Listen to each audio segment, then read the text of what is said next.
And Brian? All right. All right. So we talked a lot about, design considerations, in terms of properly designing the sensor, making sure you're selecting the right components, the right materials, you execute the design. We're going to touch on a few extra things we do during the manufacturing process to try to optimize performance even better. So one thing that's unique to Interface is moment compensation. If you come across any data sheets for any of our load cells that has a side load or eccentric load sensitivity spec, that means it's a moment compensated load cell. So all of our LPs are going to be moment compensated. Our MBI that we referenced earlier, mini beam, as well as our SPI, which is a single point load cell, also goes through moment compensation. The minis are a little bit different process, but fundamentally still achieve the same thing. And that is that we will go in and actually adjust the load cell as necessary to ensure that it meets a certain spec when subjected to a pretty terrible off-axis load. So as depicted here, there's an LP bolted down to a base. If it's an 1100 or a 1600, that's going to be a base it ships with, for example. Otherwise, it would be a representative base, gets bolted down. This is before we put the diaphragm covers in, so the gauge cavity is exposed. Every unit, of course, is serialized, so the operator will load up that unit. It'll say, this is an 1100 series. This is the moment spec that we need to hit. And the operator then applies a pretty substantial load to it, much worse than would typically be seen in a proper application, at least. And we'll actually move that weight around 360 degrees and see how the zero responds to that.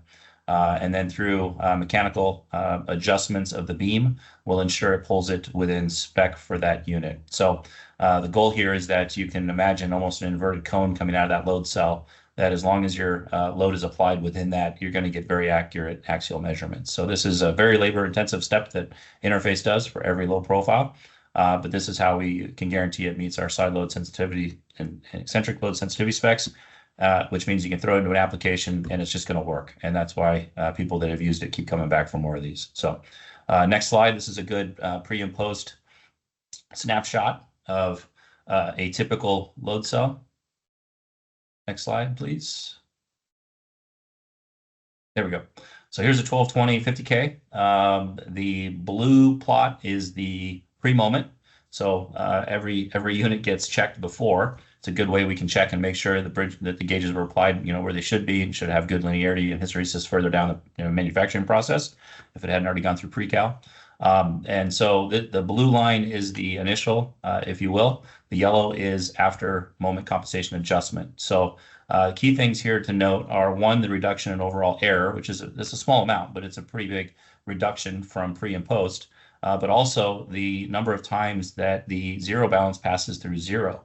It went through 2 previously, whereas after a moment, if I can count, 1, 2, 3, 4, and it hovers very close in between there. So what that means now is this load cell has several neutral axes where it's completely insensitive to off-axis loading, which is pretty significant. So again, this is how you can have confidence that if you use one of these low profiles, you're going to get good results in your test. Even if you have, let's say, a long horizontal load string run, you got actuators hanging off of things. Again, sometimes even with support, you still can't quite neutralize. An LP is not going to care in most cases. And we have some customers that really want to know where the neutral axis is. And because we have full traceability during the manufacturing process, we can actually provide a chart similar to the one on the right there that says here, based on the connector, this is where you want to orient those side loads if you can't reduce them. So again, this is something we do on every single low profile, and we make more of these than anybody else in the world. So just a little bit of special that makes these perform better. Next slide. Because we test every unit, you're going to see a couple things on our data sheets where we have a max rated load, but then we also have a max error. And it's not just a theoretical max on the LPs. That's a guaranteed, again, because every unit's gone through moment compensation. And you can see tighter specs for some of these depending on the model too. So. All right, next slide. All right, so temperature compensation. Jacob's done a great job to talk about how temperature affects gauges and things we can do. I think it's important for everyone to leave with an understanding that temperature change around a sensor is going to impact 2 things. It's going to impact the zero balance, right? So that can impact your resulting measurement after you apply load, but it also impacts how much output you get from the sensor. The effect on those can be positive or negative, but it is good to note that it's repeatable. So if you were to take a sensor, run it through an oven, you'd be able to characterize exactly how sensitive it is But like I mentioned earlier in the presentation, you got to be careful. If it's part of a mechanical assembly, every mechanical joint is going to respond differently, different items in it, right? So it can result in a different applied load. So always best characterize in situ. But how do we address that? Well, as Jacob said, the span adjustment is done from a batch standpoint on the gauges. So we'll basically qualify the batch of strain gauges to within the spec for the particular material they're going on. So whether it's an aluminum unit, whether it's a steel unit, stainless steel, we're going to make sure the batches are properly span tested for that. And then the zero test, this is something we have to do on every single unit. So every load cell that we put together, every time you complete a bridge, you've got to run it through and see exactly how the zero responds to that. So next slide. So as we mentioned, thermal response on output, we'll spec it as a % of reading. So it essentially just affects that slope. We do what we can to batch qualify, to choose the right gauges depending on the desired temperature range or the material. But as mentioned, when interface proprietary string gauges are used on most of our product there, we don't have to add mod resistors to the bridge to further compensate. So you end up with a fundamentally simpler bridge, less components and to respond to temperature change, but you don't also then have more output. And that's how most of our sensors are 4 millivolt per volt, because we don't have to add things that reduce that signal. So next slide. Now, as far as temperature comp on zero, again, this is something we do on every unit. We do cold to hot versus some people just doing room to hot. So you end up with a much flatter curve over a wider range. But also, it's good to note that when we do compensate, we don't just adjust and ship, we adjust and verify. Most competitors will put the load cell in, see how much adjustment needs to be done to a bridge, and then ship that unit out, where we run it back through a second time and verify.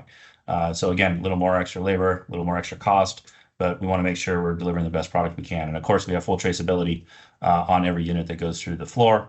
And we can also, of course, do custom ranges, whether it's a customer, a specific comp range in terms of where you want it compensated for, or if it's a matter of doing even span testing.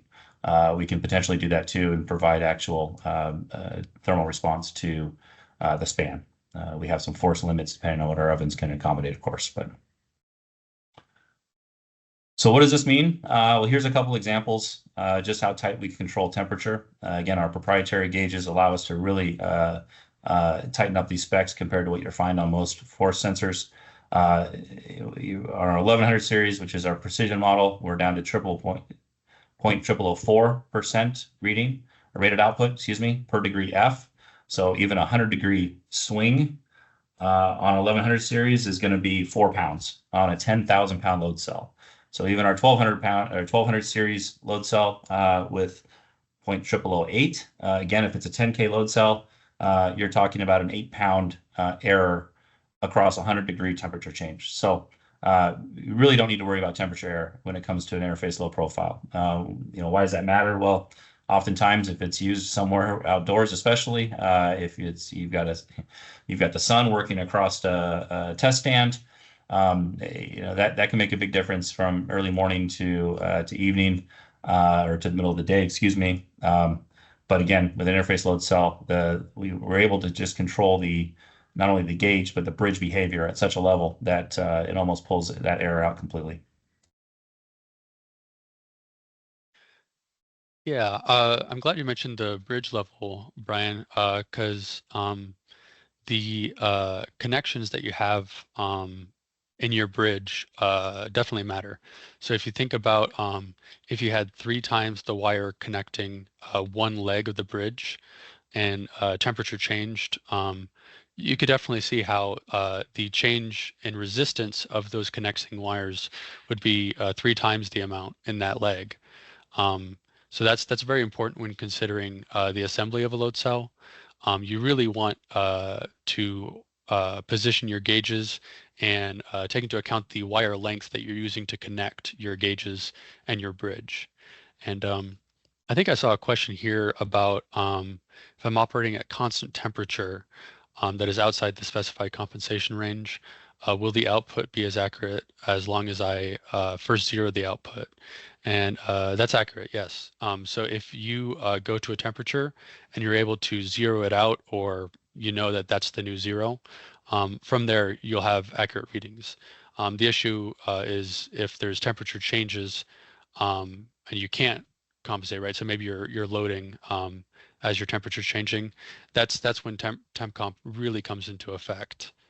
And like Brian mentioned too, we do plenty of custom range temperature compensations.